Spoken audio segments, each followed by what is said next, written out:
8 minutes to remind you that hope does not exist in a vacuum. When the system seems to be failing, you have to reconfigure the system so that it doesn't happen again. It's called recalibration.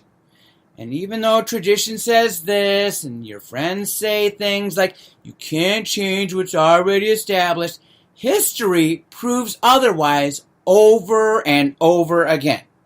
Hey Fuku Fighters, it's Dave, and this is the Fuku Friday Happy Hour Hangout for July 19th, 2019.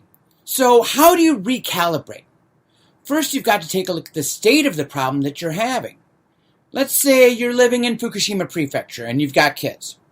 You're worried for their health and well-being going forward for obvious reasons, but what are your elected officials doing about it to help? Sure, representatives can say they're going to do everything in their power to limit the amount of radiation exposure your family is exposed to on a daily basis, but with Prime Minister Shinzo Abe-kun's Liberal Democratic Party in charge, how much weight can such a promise carry?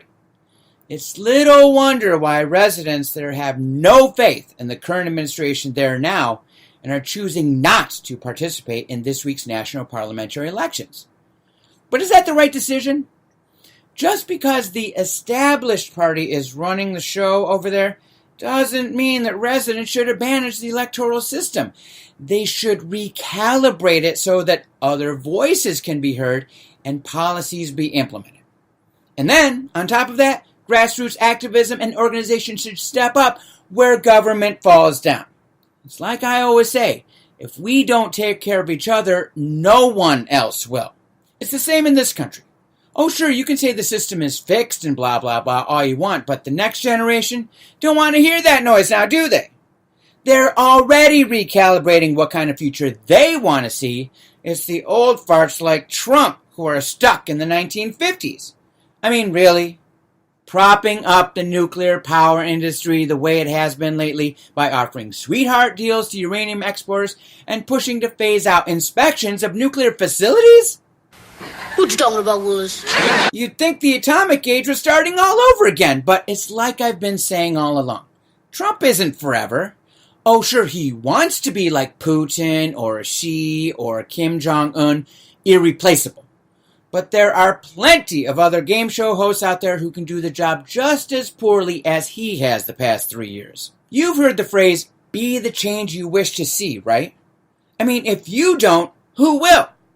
Oh, sure, it's somebody else's job just because you're so busy with your life and making money and paying the bills. It's so hard. I'm not saying those things shouldn't take priority, but where is the time set aside to be in service to the greater good? Are you volunteering in your community, organizing food drives or clothing donations, or sponsoring a program that helps disadvantaged youth? These things take about an hour of your week if you do it right. It's called recalibrating your schedule to account for that investment in the world around you. It's what I started doing in 2011 when I became aware of the severity of the radioactive impact of the nuclear disaster at Fukushima on the Pacific Ocean. I started dedicating time and energy and resources to not only become aware of the situation, but to also try to get others involved in mitigating against the effects, supporting the communities impacted by the disaster, and finding a way to prevent it from ever happening again. That turned into the 4-step plan known as Operation Save the Earth. Ever since then, I've dedicated at least 8 minutes of my time every day to advancing the goals set forth by the plan, and so far, it's made a huge difference, not just in my life, but that of everyone else around me. So, guys, you know what I'm talking about, Fuku Fighters, right? 4 steps, 8 minutes. It's not that hard, right? And it doesn't have to be about Fukushima. It has to be about giving back to the greater good.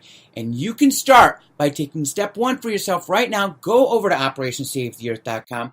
Check out our helpful link section, which I'm going to be updating this week. Let me know if anything is missing, because I want that to be the most comprehensive link section for anti-nuclear on the web that you can turn to. Right? There has to be that resource out there, and you should be able to freely access it. That's what we want to provide, all right?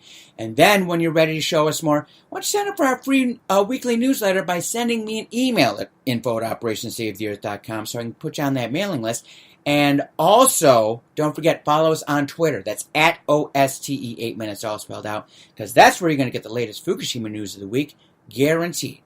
It took 33 years for the truth about Chernobyl to reach the masses via HBO and Sky's 5-part series. Why? Because over time, our mindset has recalibrated to accept the weight of that truth.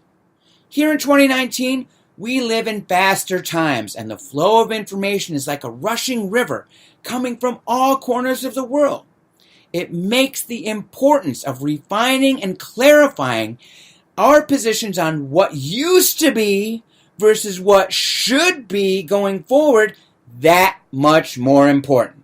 So it's like I've been saying this whole time, guys. You can either continue to ride the same whirlpool down, down, down to the end, or you can hop in the car with us as we speed toward the better future.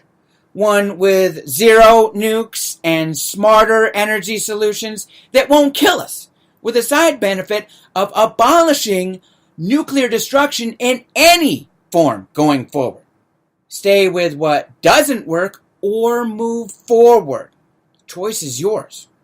So until next time, this is Dave saying peace and good fortune to everyone.